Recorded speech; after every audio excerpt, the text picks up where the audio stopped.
Bienvenidos a Entrenando Podcast. Les habla David Vizcarra y el tema de hoy es rinosinusitis aguda.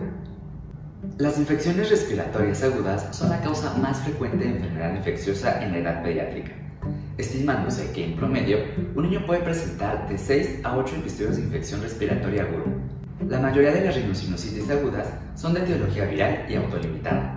Sin embargo, la infección bacteriana secundaria es una complicación común. La rinosinusitis bacteriana es una de las complicaciones más frecuentes de la rinosinusitis viral, con incidencia elevada, aunque difícil de precisar por la similitud con la viral. Se calcula en 7% en niños de 6 a 11 meses de edad, 10% en los de 12 a 23 meses y 7% en los de 24 a 35 meses. Los factores que predisponen a la presencia de rinosinusitis incluyen la obstrucción nasal, alteraciones de la mucosa y de los senos paranasales, disfunción ciliar y enfermedades subyacentes como la fibrosis quística, rinitis alérgica, síndrome del cilio inmóvil y la asistencia guarderil. El cuadro clínico no es específico y no es fácil diferenciar la etiología viral de la bacteriana. Los agentes más frecuentes de la rinosinusitis aguda son los virus. Existen limitaciones de los estudios de laboratorio y gabinete, pues es susceptible de tratarse exitosamente con antibióticos que modifiquen la evolución clínica y el riesgo de complicaciones graves. Entre las complicaciones pediátricas de la rinosinusitis bacteriana aguda están la celulitis orbitaria, absceso subperióstico, absceso orbital, infección intracraneal o trombosis del seno cavernoso, las cuales pueden poner en riesgo la vida. Antes de todo, debemos recordar que los senos paranasales constituyen cavidades neumáticas dentro de los huesos del cráneo y forman parte de la vía respiratoria al estar recubiertos de epitelio respiratorio. En condiciones de normalidad, se asume que los senos paranasales son estériles. Sin embargo, al estar en continuidad con superficies de la mucosa nasal y nasofaringea que están colonizadas, el aparato mucosilar es quien remueve la flora, disminuyendo el número de bacterias. Sus orificios de drenaje se encuentran en el meato medio y el meato superior de la nariz. Los términos sinusitis y rinosinusitis se consideran sinónimos. En la actualidad, a nivel internacional, se considera el término rinosinusitis el más aceptado, porque refleja de forma adecuada el proceso fisiopatológico que da origen a esta infección.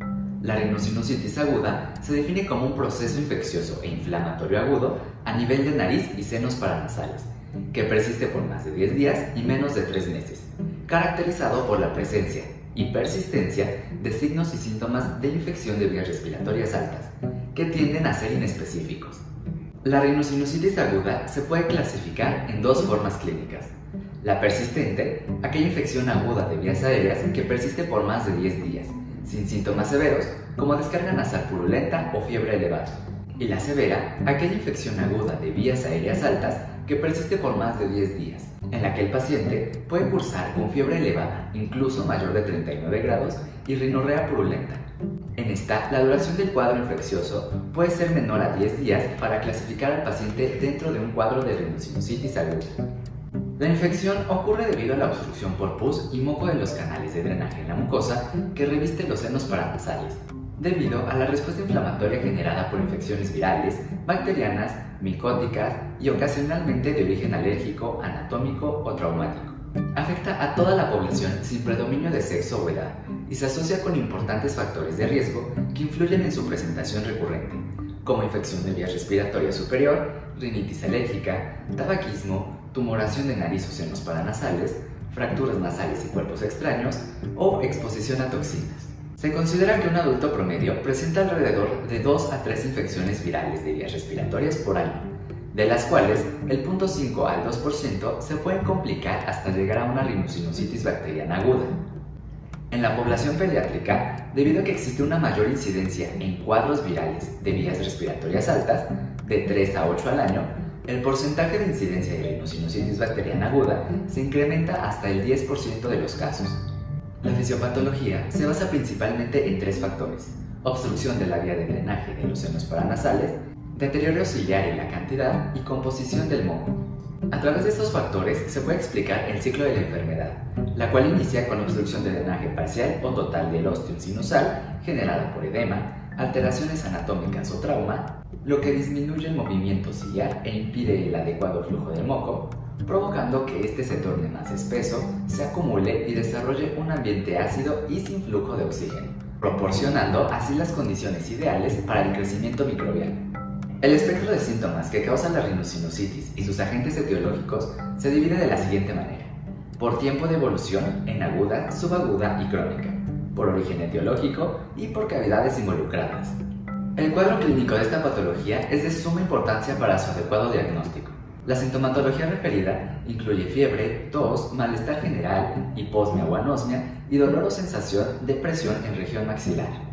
Debido a que la sintomatología puede ser muy inespecífica, se recomienda poner especial atención en la presencia de 3 síntomas cardinales que representan esta entidad, como son la descarga nasal purulenta, obstrucción nasal y sensación dolorosa de plenitud facial. El cuadro viral agudo es una entidad autolimitada que se caracteriza por la presencia de síntomas inespecíficos como tos, estornudos, rinorrea, faringodinia y congestión nasal. Aunque la rinocitosis bacteriana aguda puede tener un cuadro similar, la diferencia radica en la duración del cuadro, ya que en promedio el cuadro viral presenta un pico máximo de la sintomatología en los 3 primeros días, que se va resolviendo gradualmente a lo largo de los siguientes 10 a 14 días. La rinorrea purulenta por sí sola no es indicativo de infección bacteriana, sino un signo de inflamación, ya que la coloración está dada por la presencia de neutrófilos y no de bacterias.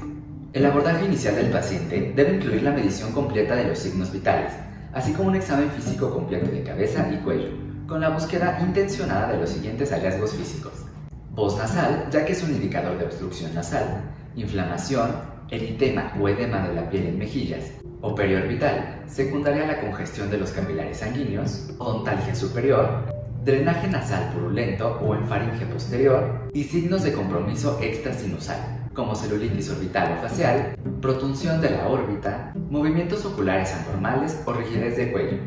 El médico debe confirmar el diagnóstico clínico, documentando objetivamente la inflamación de la mucosa rinosinusal con el empleo de rinoscopía anterior, endoscopia nasal o tomografía computarizada para evitar el sobrediagnóstico de la enfermedad. La rinoscopía anterior y la endoscopia nasal se pueden realizar en el consultorio y tienen un costo bajo, por lo que constituyen la primera línea de confirmación de la patología. Ambos estudios ofrecen una visualización directa de la mucosa nasal, así que es fácil descartar algunas patologías de tipo obstructivo. Los hallazgos compatibles con rinocitosis crónica o rinocitosis aguda recurrente son el moco purulento, edema en el meato medio o región etmoidal, pólipos en la cavidad nasal o en el meato medio y desviación en el septum. A diferencia de la rinoscopia anterior, la endoscopia nasal tiene una mayor sensibilidad, ya que permite la visualización de la cavidad nasal posterior, la nasofaringe, vías de drenaje de los senos en el meato medio superior, identificar desviaciones posteriores del septum, pólipos o secreciones de la cavidad nasal posterior. Sin embargo, se recomienda ser realizada por el especialista. Debido a su baja sensibilidad y especificidad, además del costo que conlleva para el paciente y la exposición innecesaria de la radiación, no se recomienda el uso de radiografías en pacientes con sintomatología compatible con rinosinusitis aguda, ya que no muestra hallazgos radiológicos de importancia para el diagnóstico, ni diferencia entre un cuadro viral o uno bacteriano. El uso de la radiografía se limita a la existencia de factores modificantes o comorbilidades que predisponen a complicaciones, incluyendo diabetes mellitus, estados de inmunocompromiso o antecedentes de trauma o cirugía facial. Los hallazgos de las radiografías simples de senos paranasales pueden mostrar anormalidades como pacificación, niveles hidroaéreos o engrosamiento mucoso, con una concordancia del 55 a 96% contra el diagnóstico clínico. El valor de la transiluminación de los senos para evaluar la presencia de líquido en los senos paranasales frontal y maxilar es controversial. La transiluminación es difícil de realizar correctamente y poco confiable en niños menores a 10 años. En niños mayores a 10 años, si la transiluminación es normal, la rinocitosis es improbable. Si la transiluminación de la luz está ausente, es probable que el seno maxilar o frontal esté ocupado por líquido. Dentro de los estudios complementarios de imagen, se pueden contemplar la tomografía axial computarizada y la resonancia magnética. Se recomienda realizar un TAC de cráneo en todo paciente con cefalia intensa, inflamación facial, parálisis de nervios craneales o proptosis. Dentro de los hallazgos tomográficos compatibles con rinocitosis bacteriana se encuentra la opacificación, niveles hidroaéreos y engrosamiento de mucosas de moderado a grave. Si hay complicaciones, se sugiere la implementación de la TAC contrastada con yodo o el uso de la resonancia magnética con gadolinio intravenoso, con el objetivo de identificar la extensión extrasinusal. Aunque el diagnóstico de la rinosinusitis puede llegar a ser complejo, el abordaje del paciente debe ser integral y ordenado, desde la sospecha clínica hasta el tratamiento indicado según la presentación de la enfermedad. De acuerdo a diversos estudios publicados, el grupo de trabajo coincide en que el cultivo de secreción de senos paranasales obtenidos por punción es el estándar de oro para el diagnóstico de la rinosinusitis aguda. A pesar de esto, no se recomienda realizar de rutina en la edad pediátrica. Está indicada cuando se requiere obtención de muestras para cultivo e identificación microbiana precisa en pacientes complicados, inmunocomprometidos y niños con datos de toxicidad severa, considerando que es un procedimiento que puede requerir anestesia general y realización por el especialista. El tratamiento de esta patología debe estar orientado al origen etiológico, ya sea viral o bacteriano, del cuadro, con el objetivo de evitar el uso inadecuado de antibióticos. En el caso de la rinosinusitis viral aguda, al tratarse de una entidad autolimitada, se recomienda iniciar con tratamiento sintomático, empleando analgésicos, antipiréticos, antiinflamatorios, mucolíticos, antihistamínicos, esteroides intranasales o lavados nasales, según la necesidad del paciente, con el objetivo de mejorar molestias. Para el tratamiento de la rinosinusitis bacteriana aguda, se deben emplear analgésicos, antiinflamatorios, antipiréticos, lavados nasales con soluciones salinas y vigilancia durante 7 días. La indicación de inicio del tratamiento antibiótico es después de 7 días con el tratamiento sintomático y sin mejoría de la sintomatología o en cualquier momento si el cuadro clínico empeora. El fármaco de primera línea es amoxicilina, con o sin clavulanato, de 5 a 10 días, debido a su alta eficacia y menor cantidad de efectos adversos. Sin embargo, aproximadamente el 65% de los Streptococcus pneumoniae, aislados de sitios no estériles, son resistentes a la penicilina, y la falta de tratamiento en la rinositis bacteriana con amoxicilina es habitualmente por la presencia de Moraxella cataralis, Haemophilus influenzae y Streptococcus pneumoniae resistentes a penicilina. Por lo tanto, se sugiere el manejo con amoxicilina más clavulanato. En pacientes con sinusitis aguda bacteriana de bajo riesgo, se recomienda amoxicilina o amoxicilina clavulanato, 45 mg por kilo al día, en 2 dosis por 10 a 14 días. En pacientes con sinusitis aguda bacteriana de alto riesgo, se recomienda amoxicilina clavulanato, 80 a 90 mg por kilo al día, en 2 dosis por 10 a 14 días.